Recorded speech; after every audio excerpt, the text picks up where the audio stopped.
Assalomu alaykum. 10 avgust uzoq kutilgan sortlardan bittasi. Birinchi marta nishona hosil beryapti. Birinchi mevasi pishibdi.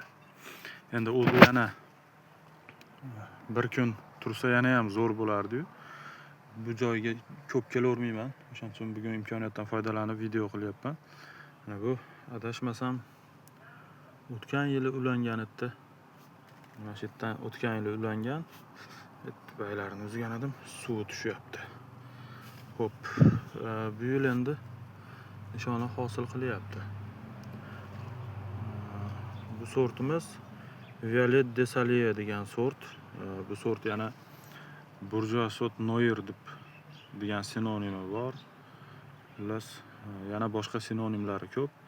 Eng mazali, eng zo'r sortlardan bittasi hisoblanadi.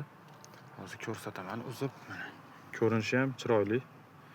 Uzun bo'yni bor mana. O'ziga xos mana yoriqchalari bor. Hozir buni ichini ham ochib ko'rsataman.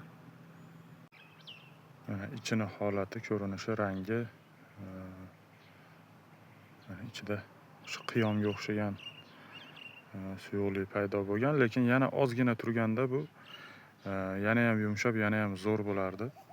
Lekin hozir ham yomon emas.